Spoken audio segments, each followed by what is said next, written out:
Wartawan ini sedang merekam sebuah program. Tiba-tiba sesuatu di kejauhan menarik perhatiannya. Dia memutar kamera di sekitar, perlahan-lahan memperbesar, dan ia melihat percikan air di atas es. Sepertinya ada makhluk yang bersembunyi di bawahnya, tapi Mike belum mengetahuinya. Penemuannya telah menempatkan kota yang terisolasi ini perhatian dunia. Ketika wali kota tiba di tempat kejadian, Mike mengangkat kamera ke gua es. Ketika sesuatu muncul dari dalam air, Mike sedikit bingung. Mengapa paus tetap berada di bawah lubang es? Alih-alih melanjutkan hidup, penduduk desa mengatakan kepadanya, tahun ini suhu telah mendingin dengan sangat cepat. Tilu 00 laut membeku dalam semalam. Paus tidak bisa berenang sejauh itu di bawah es. Jadi, mereka harus tinggal di sini untuk tetap bernapas. Dan itu bukan yang terburuk. Dalam waktu 3 hari, lubang itu akan membeku. Dan kemudian keluarga 3 paus yang malang akan terperangkap di lautan es yang gelap dan mati. Saat itulah ayah paus muncul kembali. Dia tahu persis apa yang akan terjadi padanya, istri dan anak-anaknya. Tetapi dalam menghadapi kekuatan alam yang kejam, tidak ada yang bisa ia lakukan. Pada akhir malam, Mike tidak bisa melupakan ekspresi keputusasaan di mata ikan paus itu. Jadi ia mengedit rekamannya dalam semalam, dan mengirimkannya langsung ke New York.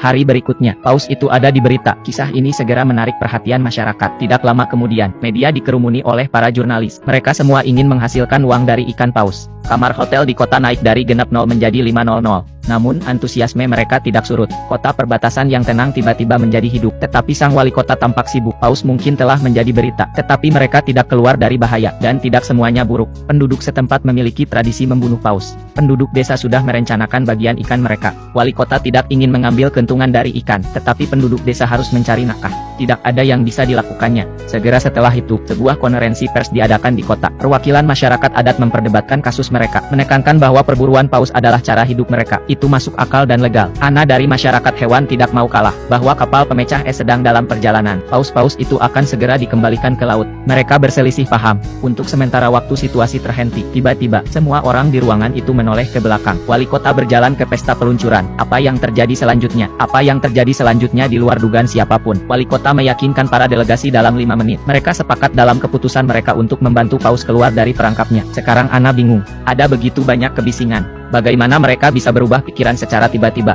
Tetapi ia akan segera mengetahui, ini tidak sesederhana yang dia pikirkan. Pagi-pagi keesokan harinya, para pria dan wanita siap untuk berangkat ke es di mana paus-paus itu. Atas perintah wali kota, para penduduk desa telah mengangkut taksi mereka. Perjalanan 7 km, untuk genap 0 per kepala. Lakukan apa yang Anda suka. Tapi, meskipun kota ini sedang ramai-ramainya, wali kota membawa anak buahnya ke atas es lebih awal. Mereka menggandakan ukuran lubang, agar paus dapat bernapas lebih baik. Menyaksikan paus dengan gembira muncul dari air, dan wajah ini memiliki senyuman kekanak-kanakan di atasnya. Bahkan ia tidak punya pilihan selain membiarkan penduduk setempat merampoknya. Untuk menjaga agar paus tetap hidup, dia harus menemukan cara untuk menghasilkan lebih banyak uang bagi semua orang. Dengan sekelompok besar orang yang datang, keluarga paus tampak keluar dari